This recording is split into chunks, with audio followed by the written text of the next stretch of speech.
मेरे बच्चे को देखो है ना।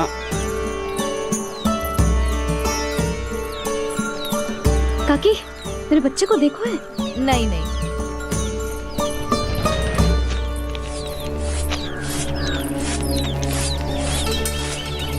सुमति, मेरे बच्चे को देखो है क्या कहीं? नहीं तो। ना देखो। जानकी, प्रभावती, मेरे बच्चे को देखो है कहीं?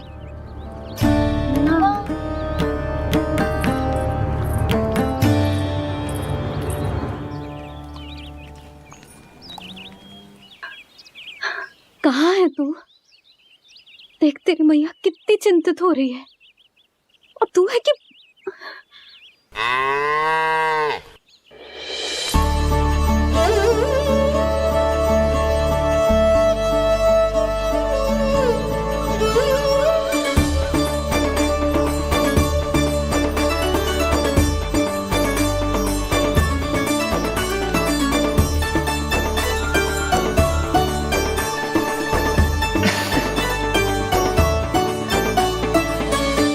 हाँ, अभी तक मैया यशोदा का लाडला यही है, 6 माह का बछड़ा। इसी पर ये अपनी सारी ममता न्योछावर करती हैं। तो फिर भाग गो, प्रतिदिन का काम होगा है तेरा। मैंने कही थी ना, मेरे बिना, अपनी मैया के बिना कहीं ना जानो है। ये संसार कितना भयानक है, कुछ मालूम है तुझे? दुष्ट भरे पड़े चारों ओर। वाह, दुनिया की अनोखी मैया और उसका अनोखा बालक, जो कि बालक है ही ना, गाय का बछड़ा है।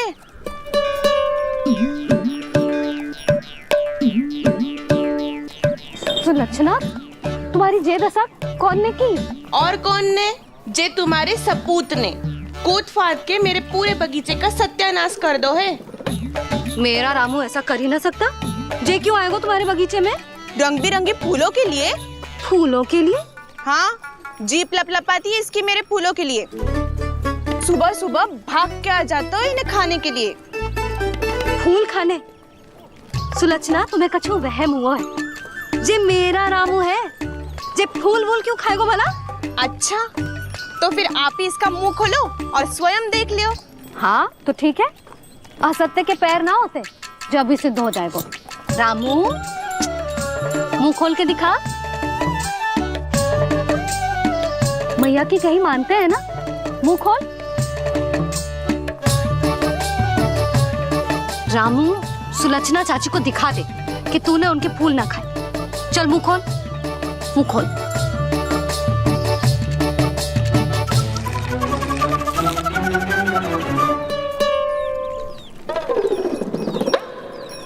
हाँ हाँ, देख लो, इसने कछु ना खाया है। हाँ, हम चल रहे हैं। अरे पर मुझे भी तो देख लेने दो। सुलक्षणा, मैं नंद देव की पत्नी हूँ। तुम्हें क्या लगता है मैं असत्य बोलूंगी? ना ना जशोदा जी, लेकिन आप तो सिद्ध करने वाली थी ना। हो तो गए वो सिद्ध। चल रामू, देर हो रही। अरे अरे, वैसे रामू, जी बहुत बुरी बात है। नंद जी का बालक चोरी कर दो। छी, जो अपनी वस्तु ना है उसे छूते भी ना है। समझ आई? जे करूंगी, सुलक्षणा के यहाँ भरी टोकरी बेसन के लड्डू भिजवा दूंगी, प्रसन्न हो जाएगी। ये तो बड़ी चतुर है प्रभु। हाँ प्रभु, और जीवट भी है इनमें। बस यही देखा आप सबने? क्या आपने एक मां की चिंता नहीं देखी? प्रत्येक मूल्य पर अपनी संतान की रक्षा करने का स्वभाव नहीं देखा? या फिर असत्य भाषण करने पर अपनी भूल सुधारने की व्यग्रता नहीं देखी? कोई बात नहीं, मैं बताता हूं यशोदा क्या है। यशोदा पवित्रता की प्रतिमूर्ति है, विश्वास का आधार सुरक्षा की भावना है। ममता का मूर्त रूप है वो, वात्सल्य की गंगा है, भावनाओं का बहता हुआ निर्झर है। यशोदा अपने आप में परिपूर्ण है। यशोदा मां है। प्रभु, मां यशोदा निश्चित ही अद्भुत है। जिनके यहाँ आप पुत्र बनकर जाना चाहते हैं, उन्हें तो असाधारण होना ही है। किंतु प्रभु, आपके दिए हुए वचन के अनुसार आपको देवी देवकी का पुत्र बनकर जाना है, तो फिर आप एक ही जन्म में दोनों माताओं के पुत्र कैसे बन सकते हैं? आपका प्रश्न उचित है इंद्रदेव। पूर्व काल में प्रजापति सुतप्पा और उनकी पत्नी प्रश्नी ने मेरी घोर तपस्या की थी। उनके आग्रह करने पर मैंने उन्हें वरदान दिया था कि जब वो देवकी और वसुदेव के रूप में पृथ्वी पर आएंगे, तब मैं उनका अष्टम पुत्र कृष्ण बनकर जन्म लूंगा। पर मैया यशोदा के वात्सल्य प्रेम ने मुझे दुविधा में डाल दिया, क्योंकि वो भी तो पिछले जन्म से ही है ना। पिछले जन्म से?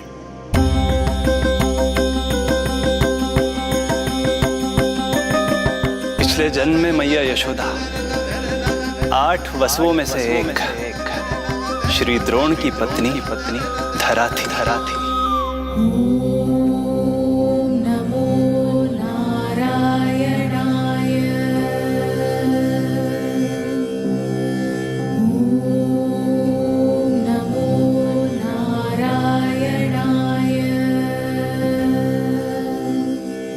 दोनों सहस्त्रों वर्षों तक निरंतर मुझे पुत्र रूप में पाने की मनोकामना के साथ घोर तपस्या करते रहे। अपने तप में वो दोनों इतने लीन थे कि प्रकृति की कोई भी शक्ति उनका ध्यान भंग नहीं कर पाई। किंतु फिर एक दिन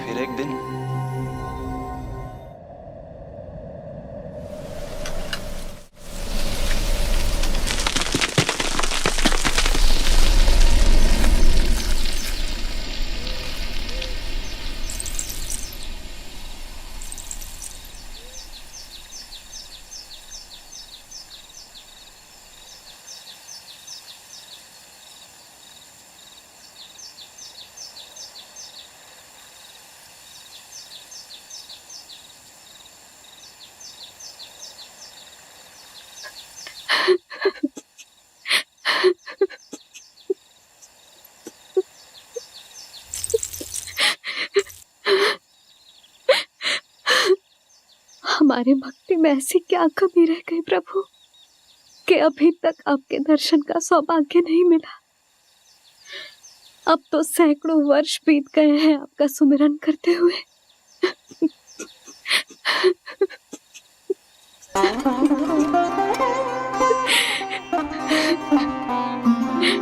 साचा सुमिरन सबसे हरि का, साचा है हरि नाम।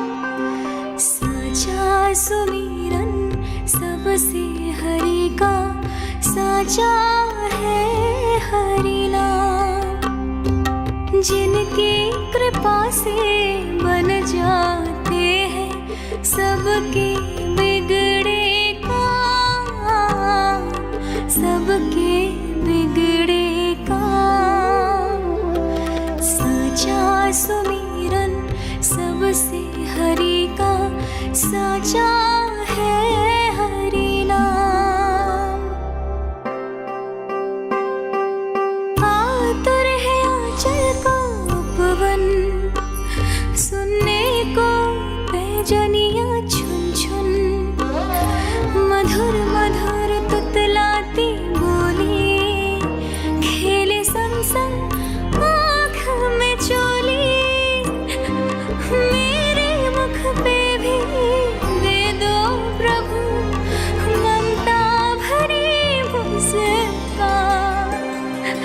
साचा सुमिरन सबसे हरि का, साचा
चक्रम सकिरीट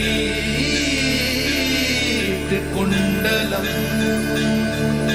सपीत वस्त्रम सरसीरुहे क्षणम सहार वक्षस्थल शोभिकास्तुभम नमामि विष्णु शिरसा चतुर्भुजम्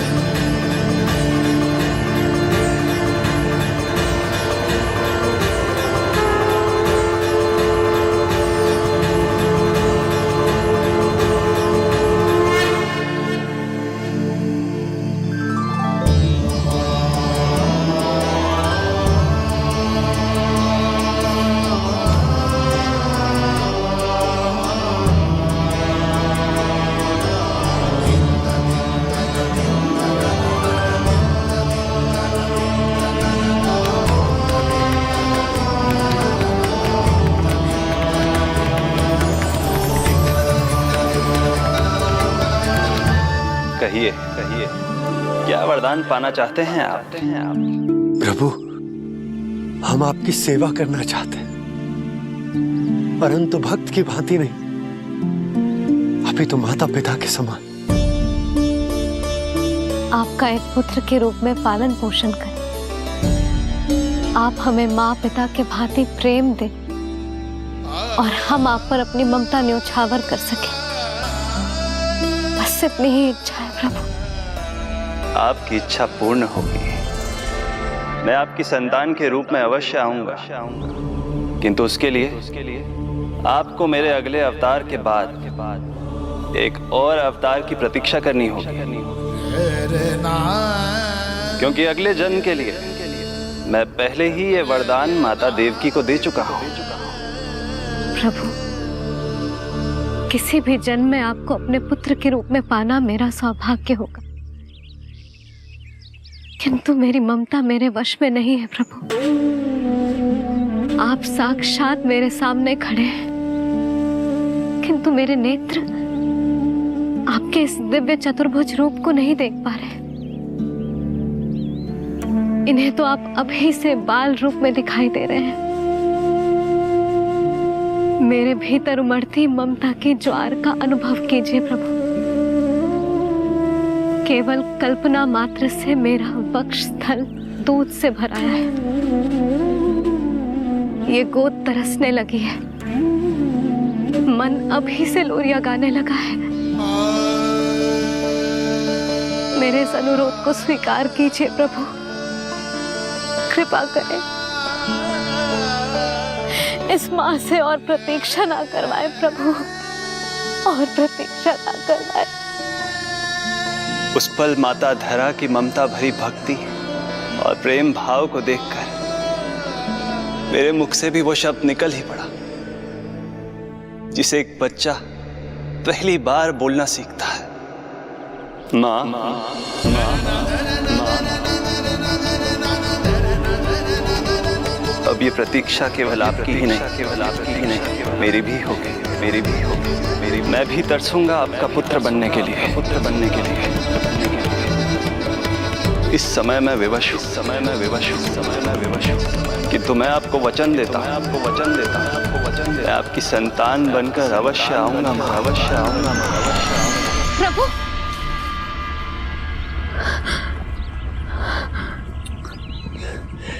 धरा, भगवान ने हमारी पुकार सुन ली। वरदान तो सभी भक्तों को मिलता है, परंतु हमें तो हरि का वचन मिला है। वो आएंगे, अवश्य आएंगे। अब हमें केवल उस शुभ दिन की प्रतीक्षा करनी है। अब और प्रतीक्षा नहीं होगी मुझसे।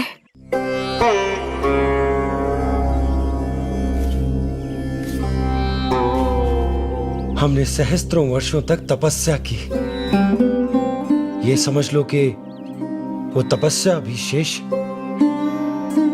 नहीं। श्री हरि को अपने सामने देखकर मेरी व्याकुलता का बांध टूट गया है। 2 जन्म बहुत बड़ा समय होता है स्वामी। अपने पुत्र के रूप में हरि को गोद में खिलाने के लिए अब मैं और 2 जन्मों तक प्रतीक्षा नहीं कर सकती।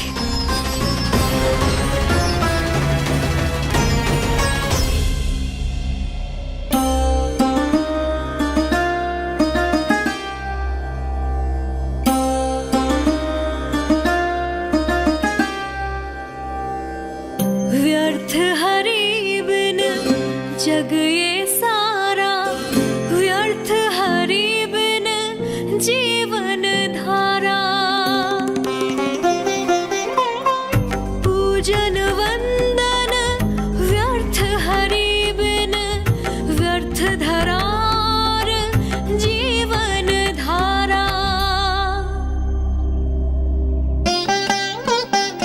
वरुण देव विनती सुन लीजिए, तन मेरा निर्जल कर दीजिए।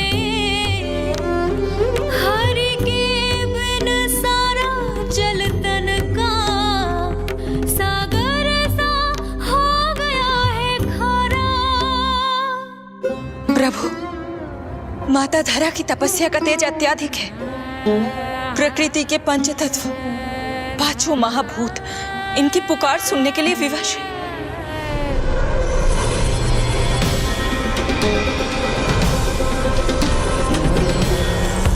धरा, प्रिय ये क्या कर रही हो? रुक जाओ।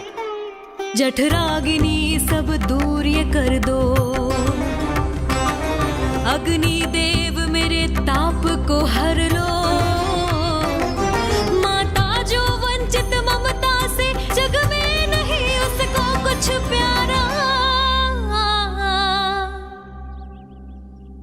पूजन वंदन व्यर्थ हरि बिन, व्यर्थ धरार जीवन धारा। प्रभु, यदि अग्निदेव अपना अग्नि तत्व वापस ले लेंगे तो इनकी पाचन शक्ति नष्ट हो जाएगी और जीवित रहने के लिए शारीरिक तापमान भी अति आवश्यक होता है। यदि वही विलुप्त हो गया तो? धरा, तुम्हें मेरी सौगंध मत करो ये। हे भूमाता आकृति दाता, मिथ्या है ये माटी का ढांचा। माटी मुक्त करो इस तन से, जब ना मिला हरि का सहारा। प्रभु, भू तत्व ही तन को भार देता है, उसके बिना ये तो पूरी तरह से ढह जाएंगी। धरा, धरा, ये क्या हो गया? बस करो अब। प्रभु, कुछ कीजिए। मैं संसार का संचालक हूं देवी। नियमों का पालन करने के लिए मैं भी बाध्य हूं। जो वचन मैं पहले ही माता देवकी को दे चुका हूं, यदि मैं चाहूं तो भी उसे तोड़ नहीं सकता।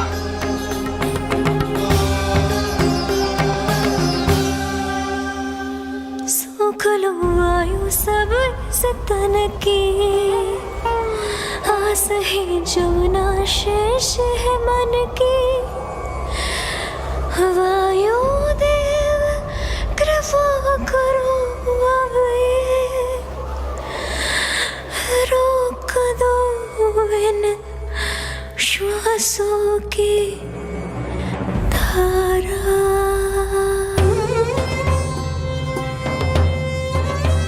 प्रभु, प्राण वायु के बिना प्राणों का बचना संभव नहीं।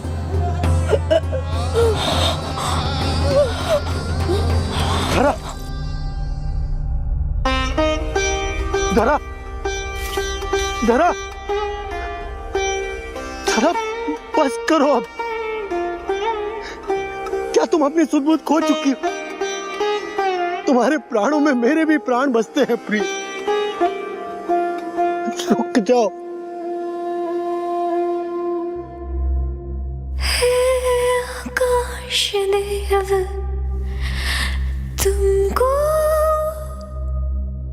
मेरा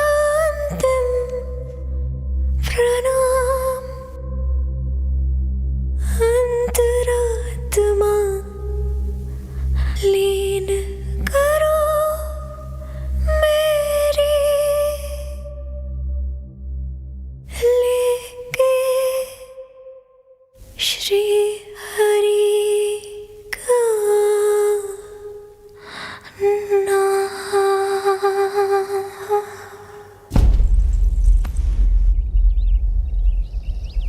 धरा, धरा, धरा, ये क्या कर लिया तुमने? धरा,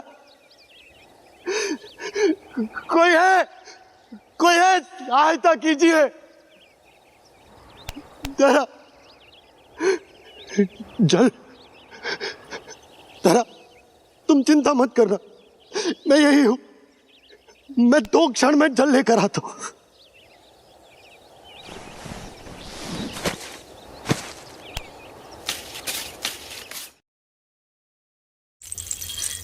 प्रभु, आप नियमों से तो अवश्य बंधे हैं, परंतु आप लीलाओं के स्वामी हैं।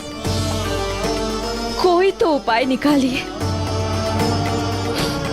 आपने इन्हें मां कहकर पुकारा है। मां की प्राण रक्षा पुत्र नहीं करेगा तो और कौन करेगा?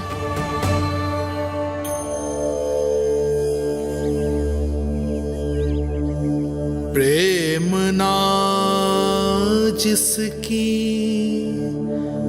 सीमा कोई,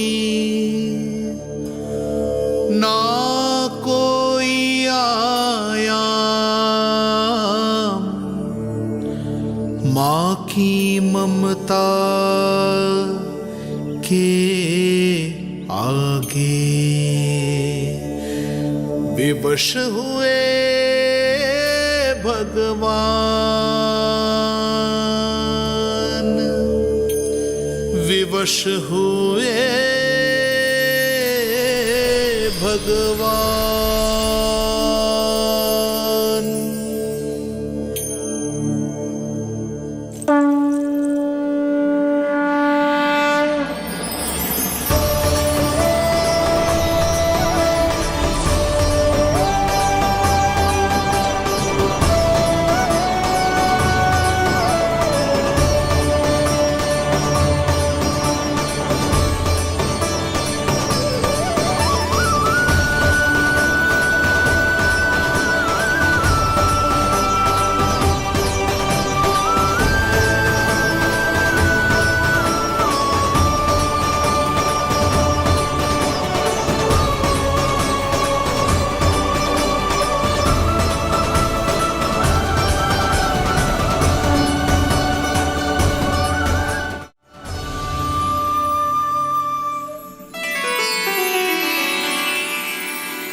प्रभु नहीं, पुत्र कहो मां।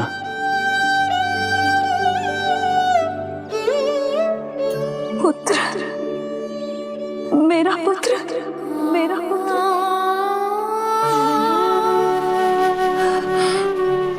आज जैसे आपने मुझे अपनी गोद में लिटा रखा है, क्या कुछ ऐसा नहीं हो सकता कि शीघ्र ही मुझे आपको अपनी गोद में खिलाने का अवसर मिल जाए? आज तो मैं केवल मूर्छित हुई हूं, किंतु शीघ्र ही यदि मुझे आप पुत्र रूप में ना मिले तो मेरे प्राण चले जाएंगे। ऐसा ना कहो माँ।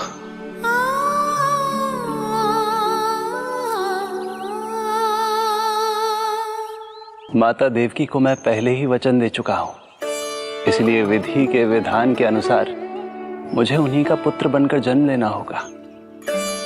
किंतु आपकी आतुरता का अनुभव करने के बाद अब मैं भी आपका स्नेह पाने से स्वयं को और वंचित नहीं रख सकता। आपने वरदान मांगा था कि आप पुत्र की भांति मेरा पालन पोषण करना चाहती हैं, इसलिए यदि आप उचित समझे तो आप अगले जन्म में ही अपनी इच्छा पूर्ण कर सकती हैं। जिस आयु में संतान को अपनी मां की ममता के आंचल की आवश्यकता सबसे अधिक होती है, उस आयु में अर्थात अपने जन्म के प्रथम दिन से 10 वर्षों तक मैं आपके साथ रहूंगा। किंतु फिर मुझे अपनी जन्म देने वाली मां माता देवकी के पास लौटना होगा। ऐसा करने से मैं उन्हें दिया वचन भी निभा पाऊंगा और आपकी ममता का सौभाग्य भी प्राप्त कर पाऊंगा। यदि आपको स्वीकार हो तो। स्वीकार है, स्वीकार है प्रभु, सहर्ष स्वीकार है। एक माँ और पुत्र का नाता केवल उसके कोख से जन्म लेने से ही नहीं बनता, ये नाता तो ममता से बनता है, और मैं अपनी ममता आप पर न्यौछावर करने के लिए आतुर हूं। यशोमती मैया के नंद लाला, यशोमती मैया के नंद लाला, यशोमती मैया के नंद लाला, यशोमती मैया के नंद लाला। तो इस प्रकार परमपिता परमेश्वर श्री हरि विष्णु एक ही जन्म में दो माताओं का पुत्र बनने के लिए उत्साहित भी थे और भावुक भी। किंतु जगत माता श्री लक्ष्मी और अन्य सभी देवगण ये जानना चाहते थे कि श्री हरि ये अभूतपूर्व कार्य कैसे करेंगे। भगवान बोले, ये सब संभव होगा उसके कारण जो मेरे अगले जन्म की कथा का मुख्य पात्र है, कंस।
जब जीवन पर संकट हो तो अभिमान अर्थहीन होता है, जब प्राणों पर बनाए तो सम्मान स्वाभिमान सब निरर्थक होता है। इन व्यर्थ के मूल्यों को बीच में मत आने दो, और दया उसे तो बिल्कुल नहीं। मार डालो साधु संत ऋषि मुनि स्त्री वृद्ध, चाहे वो नवजात शिशु ही क्यों ना हो। किंतु हां, यदि शत्रु भारी पड़ने लगे, पराजय सामने दिखाई देने लगे, तो उसी क्षण शत्रु के पैर पकड़ लो और अपने प्राणों की भिक्षा मांग लो। अहंकार को आड़े मत आने दो। अग्निः शेषम ऋणः शेषम शत्रुः शेषम तथैव च पुनः पुनः प्रवर्धेत तस्मात् शेषम न कार्येत। अर्थात अग्नि की एक भी चिंगारी, ऋण की एक भी मुद्रा और शत्रु की एक भी संतान यदि शेष रह जाए तो शीघ्र ही विकराल रूप धारण कर सकती है। इन सब का समूल नाश ही एकमात्र उपाय है अपनी सुरक्षा का। इसलिए कहता हूं, साम दाम दंड भेद कोई भी युक्ति क्यों ना लगानी पड़े, शत्रु के प्राणों का हरण ही परम उद्देश्य होना चाहिए। छोड़ो मत, फिर चाहे वो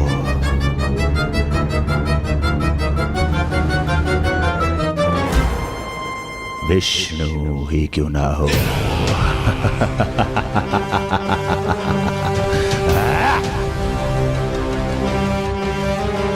यही थी कंस की दिनचर्या। वो प्रतिदिन स्वयं को स्मरण कराता था कि स्वार्थ के लिए किसी भी सीमा को तोड़ने में कुछ अनुचित नहीं है। तभी तो राजगद्दी प्राप्त करने के लिए उसने अपने पिता महाराज उग्रसेन को भी नहीं छोड़ा था। पिताजी,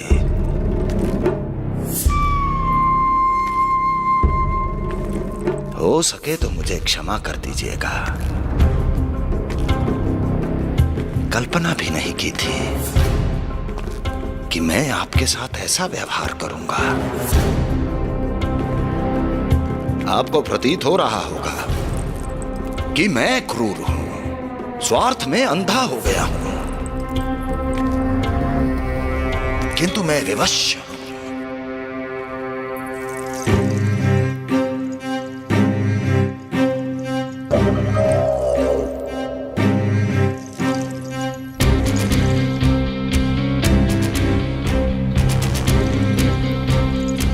आज से सत्ता का ये भार अब मुझे उठाना पड़ेगा पिताजी, क्योंकि आप तो अत्यंत दयावान हैं। अपनी आवश्यकता से अधिक प्रेम आपको अपनी प्रजा से है, किंतु मैं ऐसा नहीं। मैं अपने शत्रुओं का काल हूं, तभी तो मेरे प्रति दुर्भावना रखने वाले मेरे सम्मुख आने से पहले तर तर कांपते हैं। इसलिए मथुरा का राज सिंहासन मेरे साथ अधिक सुरक्षित रहेगा, क्योंकि मैं आपसे अधिक उपयुक्त हूं पिताजी। मेरा विश्वास कीजिए। हृदय पर गोवर्धन पर्वत रखकर मुझे यह निर्णय लेना पड़ रहा है पिताजी।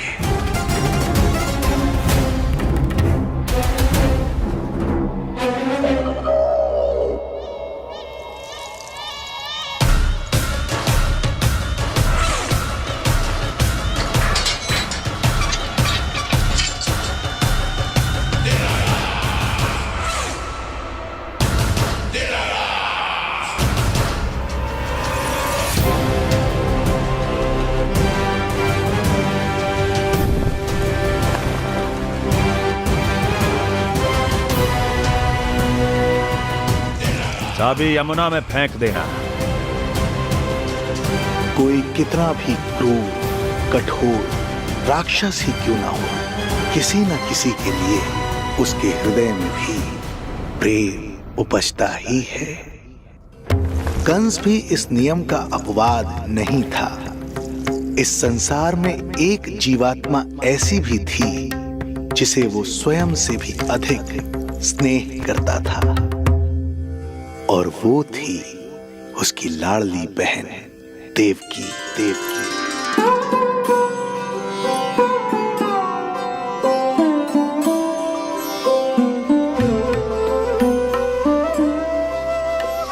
देवकी के लिए कंस एक राजा नहीं, मात्र भाई था, जो अपनी बहन की छोटी सी मुस्कुराहट के लिए आकाश पाताल एक कर सकता था। अत्यंत धूमधाम से उसने अपनी देवकी का विवाह यादवराज वसुदेव के साथ संपन्न करवाया। रुको।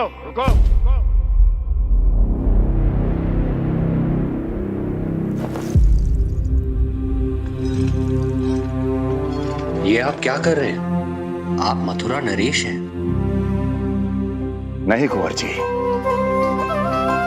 आज मैं मात्र वो भाई हूं जो अपनी प्रिय बहन के साथ बस कुछ क्षण और व्यतीत करना चाहता है। कंस के हृदय में देवकी के लिए उमड़ता प्रेम का सागर तब अचानक सूख गया जब उसने ये आकाशवाणी सुनी। महापापी अत्याचारी कंस,